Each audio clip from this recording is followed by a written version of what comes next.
Clip number 987۔ اس clip میں آپ قرآن پاک کی سورہ شعراء کی آیت نمبر 10 سے 14 تک کی تلاوت، ترجمہ قرآن اور تفسیر قرآن سراۃ الجنان سماعت فرمائیں گے۔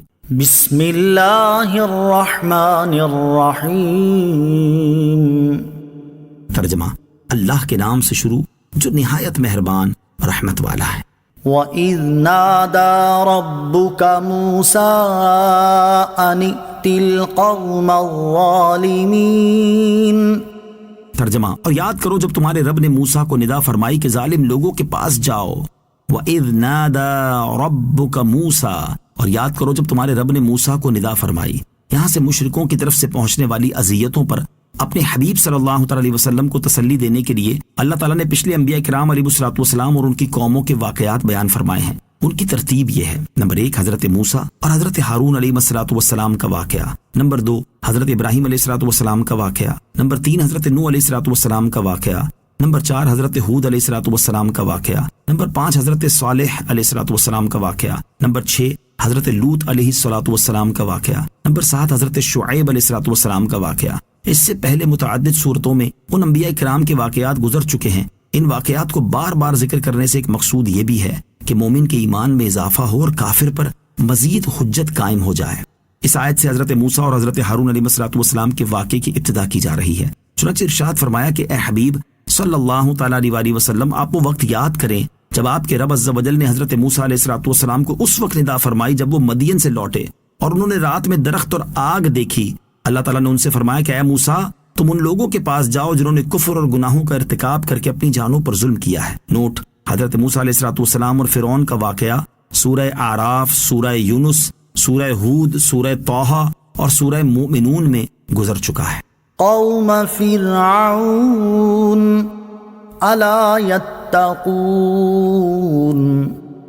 ترجمہ: جو فرعون کی قوم ہے کیا وہ نہیں ڈریں گے؟ قوم فرعون، جو فرعون کی قوم ہے۔ حضرت موسیٰ علیہ السلام کو بنی اسرائیل کی طرف بھی رسول بنا کر بھیجا گیا تھا، مگر یہاں جو پیغام مذکور ہے وہ خاص فرعون کی قوم کبت کی طرف ہے تاکہ انہیں ان کی بد کرداری پر زجر فرمائیں۔ چنانچہ اللہ تعالیٰ نے حضرت موسیٰ علیہ السلام سے فرمایا کہ تم ظالم لوگوں کے پاس جاؤ اور وہ فرعون کی قوم ہے، انہوں نے کفر اور گناہوں کا ارتکاب کر کے اپنی جانوں پر ظلم کیا اور بنی اسرائیل کو غلام بنا کر اور انہیں طرح طرح کی ایذائیں پہنچا کر ان پر ظلم کیا۔ کیا وہ اللہ تعالیٰ سے نہیں ڈریں گے اور اپنی جانوں کو اللہ تعالیٰ پر ایمان لا کر اور اس کی فرما برداری کر کے اس کے عذاب سے نہ بچائیں گے؟ قال رب انی اخاف ان یکذبون وَيَضِيقُ صَدْرِي وَلَا يَنطَلِقُ لِسَانِي فَأَرْسِلْ إِلَىٰ هَارُونَ۔ ترجمہ: عرض کی اے میرے رب، میں اس بات سے ڈرتا ہوں کہ وہ مجھے جھٹلائیں گے اور میرا سینہ تنگ ہوگا اور میری زبان نہیں چلتی، تو ہارون کو بھی رسول بنا دے۔ قال، عرض کی۔ اس آیت اور اس کے بعد والی آیت کا خلاصہ یہ ہے کہ اللہ تعالیٰ کا حکم سن کر حضرت موسیٰ علیہ السلام نے اللہ تعالیٰ کی بارگاہ میں عرض کی، اے میرے رب عز و جل، میں اس بات سے ڈرتا ہوں کہ وہ مجھے جھٹلائیں گے اور ان کے جھٹلانے سے میرا سینہ تنگ ہوگا، اور میں نے بچپن میں جو آگ کا انگارہ منہ میں رکھا تھا اس کی وجہ سے مجھے گفتگو کرنے میں بھی کچھ تکلف ہوتا ہے، تو میرے بھائی ہارون کو بھی رسول بنا دے تاکہ وہ رسالت کی تبلیغ میں میری مدد کریں۔ جس وقت حضرت موسیٰ علیہ السلام کو شام میں نبوت عطا کی گئی اس وقت حضرت ہارون علیہ السلام مصر میں تھے۔ وَلَهُمْ عَلَيَّ ذَنبٌ فَأَخَافُ أَن يَقْتُلُونِ۔ ترجمہ: اور ان کا مجھ پر ایک الزام ہے تو میں ڈرتا ہوں کہ کہیں وہ مجھے قتل نہ کر دیں۔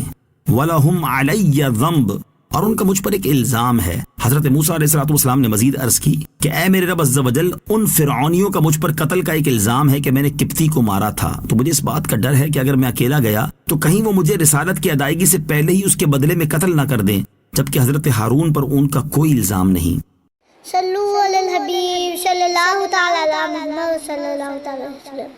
مجھے اپنی اور ساری دنیا کی لوگوں کی اصلاح کی کوشش کرنی ہے انشاءاللہ عز و جل۔